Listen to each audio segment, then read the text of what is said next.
Hello friends, welcome to my channel. ఈరోజు మనం sweet makhana prepare చేద్దాం.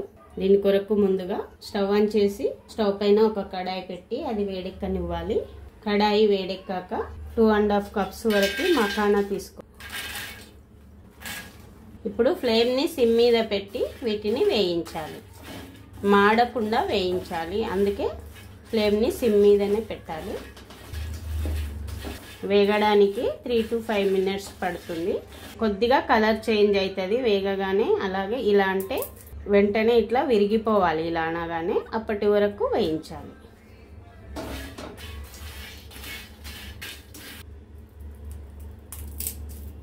ఇలా రావాలి. మనం ఇలా అనగానే ఇలా పొడి పొడిగా విరిగిపోవాలి. పొడి పొడిగా అయ్యి ఇలా అంటే ఇలా రావాలి. ఇప్పుడు స్టవ్ ఆఫ్ చేయండి. స్టవ్ ఆఫ్ చేసి ఒక ప్లేట్లోకి తీసుకోవాలి. ఇప్పుడు వీటిని పక్కకు పెట్టేద్దాం. ఇప్పుడు మనం ఇదే కడాయి స్టవ్ పైన పెట్టి బెల్లం పాకాన్ని ప్రిపేర్ చేయాలి. ఇప్పుడు స్టవ్ ఆన్ చేసి కొద్దిగా వేడెక్కనివ్వాలి కడాయిని. ఇప్పుడు కడాయి వేడెక్కింది. ఇప్పుడు 1/2 కప్పు వరకు బెల్లం తీసుకొని దీనిని కరగనివ్వాలి. నీట్గా ఉన్న బెల్లాన్ని తీసుకోవాలి. అంటే చిన్న చిన్న పుల్లలు లాంటివి ఉంటాయి కదా, అలాంటివి ఏమీ లేని బెల్లాన్ని తీసుకోవాలి. ఒకవేళ మీరు ఖచ్చితంగా బెల్లాన్ని వడగట్టాలి అనుకుంటే ఒక 2 టేబుల్ స్పూన్స్ వరకు వాటర్ యాడ్ చేయండి, లేకుంటే అవసరం లేదు. నేనైతే వాటర్ యాడ్ చేయట్లేదు. ఫ్లేమ్ని లో ఫ్లేమ్ మీద పెట్టి కరగనివ్వాలి. ఇప్పుడు బెల్లం కరిగింది కదా, దీనిని గట్టి పాకం వచ్చే వరకు ఉడికించాలి. మనం ఈ పాకానికి అస్సలు వాటర్ యాడ్ చేయం కాబట్టి ఫ్లేమ్ని ఖచ్చితంగా లో ఫ్లేమ్ మీద పెట్టి ఇలా కలుపుతూ ఉండాలి, లేకుంటే అడుగంటుతుంది. ఇప్పుడు ఇది పాకం అయిందేమో చూద్దాం. అంటే మనకు కావాల్సిన గట్టి పాకం అయిందో లేదో చూద్దాం. మనకు పాకం అయిందో లేదో తెలుసుకోవడానికి ఒక చిన్న గిన్నెలో వాటర్ తీసుకోవాలి. తీసుకొని ఇందులో ఈ పాకం వేయాలి. వేసి దీనిని ఇలా ముద్దగట్టాలి. ముద్దగట్టినప్పుడు ఇలా సాగకూడదు. అంటే ఇలా మెత్తగా ఇలా అవుతుంది కదా, మనం ఇలా చేత్తో అంటే ఇలా రాకుండా గట్టిగా ఉండాలన్నమాట. రాయిలాగా గట్టిగా ముద్ద కట్టుకోవాలి. అప్పటి వరకు ఉడకనివ్వాలి. అంటే ఇప్పుడు ఇంకా పాకం కాలేదు, ఇంకొక 1 minute అయితే అవుతుంది.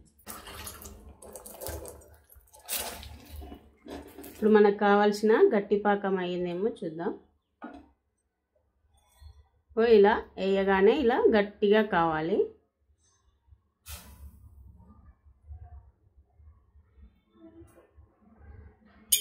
ఇలా అంటే ఇలా సౌండ్ రావాలి. ఇప్పుడు మనకు కావాల్సిన పాకం రెడీ అయింది. స్టవ్ ఆఫ్ చేయండి. ఇప్పుడు ఇందులో 2 నుంచి 3 టేబుల్ స్పూన్స్ వరకు నువ్వులు వేసుకోవాలి. ఇప్పుడు ఇందులో ఒక 1/2 టీ స్పూన్ వరకు జింజర్ పౌడర్ వేయండి. అలాగే 1/2 టీ స్పూన్ వరకు మిరియాలు ఇలా కచ్చా పక్కగా రోట్లో దంచి వేయండి. బ్లాక్ పెప్పర్, అలాగే 1/2 టీ స్పూన్ వరకు ఇలాచీ పౌడర్ వేయండి. ఇలాచీ పౌడర్ ఆప్షనల్, మీ ఇష్టం ఉంటే వేసుకోండి, లేకుంటే లేదు. ఇప్పుడు స్టవ్ ఆన్ చేసి ఒక 1 minute ఇవి కలపండి.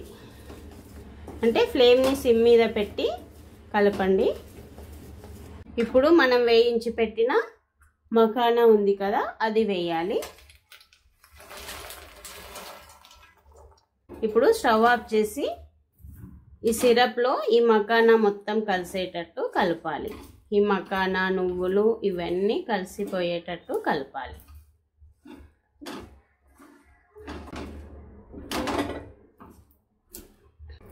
ఇప్పుడు ఇవన్నీ ఇలా కలిసిన తర్వాత వీటిని ఒక ప్లేట్లోకి తీసుకోవాలి. ఇప్పుడు వీటిని ప్లేట్లోకి వేసుకుందాం.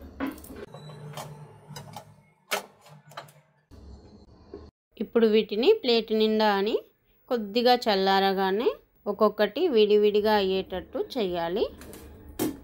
అంటే మరీ ఎక్కువగా చల్లారొద్దు. కొద్దిగా మన చేత్తో పట్టుకునేటట్టు అయిన తర్వాత చేత్తో కానీ లేదా స్పూన్తో కానీ విడివిడిగా చేయాలి. ఇలా ఒక్కొక్కటి ఇలా విడదీస్తే సరిపోతుంది. ఇవి చాలా హెల్దీ. ఈ వింటర్లో పిల్లలకు జలుబు చేస్తుంది కదా, ఊరికనే జలుబు దగ్గు. రోజు 5-6 స్నాక్ బాక్స్లో పెడితే పిల్లలకు దగ్గు జలుబు కొద్దిగా తగ్గుతుంది. మనం రెగ్యులర్గా చేసి పెట్టొచ్చు. ఇవి చాలా హెల్దీ. ఇందులో పిల్లలకు కావాల్సిన పోషకాలు కూడా సమృద్ధిగా లభిస్తాయి.